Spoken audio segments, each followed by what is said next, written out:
The police investigation looks like garbage. They've made mistake after mistake after mistake after mistake after mistake. And Oberg showed the jury a presentation that concluded that the gun collected from Richard Allen's home in 2022, a Sig Sauer, had cycled the cartridge that was found near the bodies.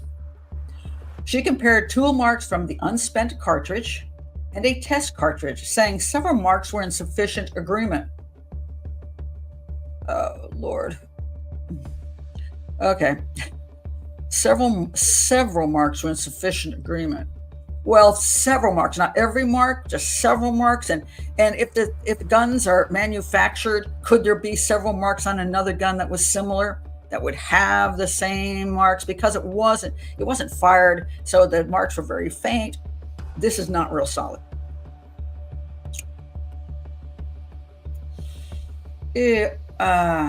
Whatever you want to believe, this is not good evidence for the prosecution. It is not.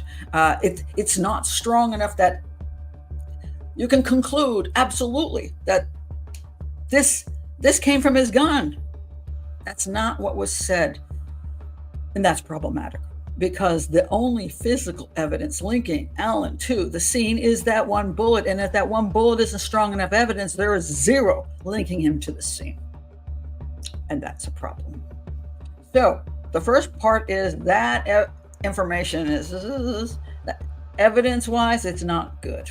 It is not good. She also supposedly they showed these pictures and to the jury, and they said, the jury's like, oh, those don't look the same. And she goes, oh, no, those are just references for me to remember things. What? Okay. She was supposedly a great, really good witness until about that point.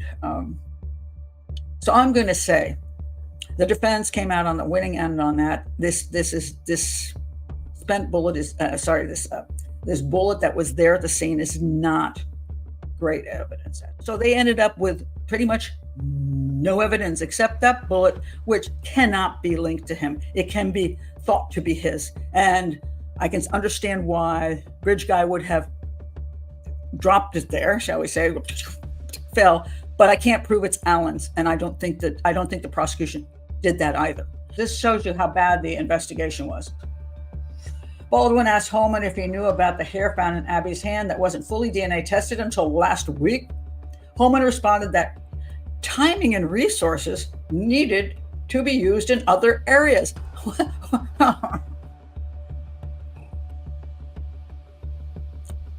Seriously? In what other areas? You got hair in a dead girl's hand and you don't think you should test that crap? And then he says, there's been mistakes made, yes, Holman said about the overarching investigation. And then the prosecution took this very, very weak case to court. And here's the thing. After they went to his house and they said he acted squirrely, and he may have. Now, there's two reasons people act squirrely. One is because they committed a crime. The other is that they're just squirrely people in general, and they act weird. So they're there, and they're like, the dude's acting squirrely, and he's got a Sig Sauer. So let's arrest him. I'm not even sure. I might have to go back and see what that probable cause for arrest even was. I don't see it. What the heck? He did confess he was in the park that day, but that's it. Is that and the bullet? That was probable cause for arrest? It's pretty pitiful. It's just pitiful. The session ended, thank God, with two questions from the jury. The first question asked if there was a way to get to the bridge without crossing the bridge. And Holman answered, there's an unapproved way. Well, okay.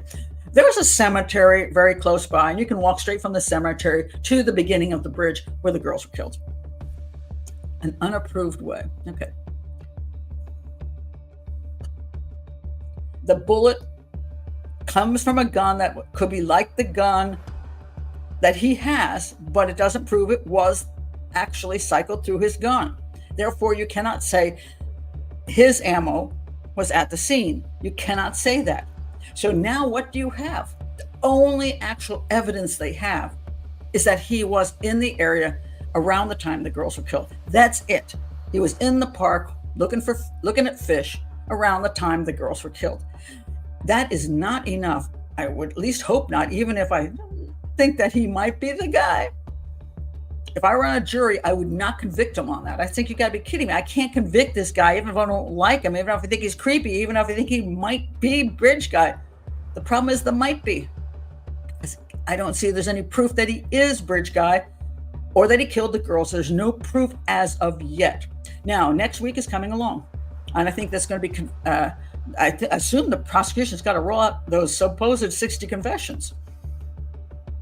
And I think that it's going to come down to these confessions. That is going to be the only thing that I think is left for the prosecution to convince the jury that this man is bridge guy and this man killed these two girls. And they better be absolutely, there must be something about those confessions that would make you think, even if the dude was losing his mind, he wouldn't have given these confessions. They're just not all false confessions. There's too much there that says he confessed for some reason, that not out of guilt, because if he is bridge guy and a murder of two young girls, that dude's a psycho, and psychos don't have guilt. They confess for other reasons, because they're trying to get people on their side, because they don't want wifey not to come back to prison, maybe whatever. They have all kinds of reasons they do things, but it's never out of guilt. So I don't know what the confessions are. I haven't heard any of them. I don't know. So at this point, I would have said before this case even went to trial, I hope the prosecution isn't depending on just these confessions to convict him. But now that we're here, the prosecution is depending on these confessions to convict him, because there's absolutely nothing else worthwhile. And that's very rare that a case will go to court with this kind of limited stuff, and that he even got arrested on that limited stuff.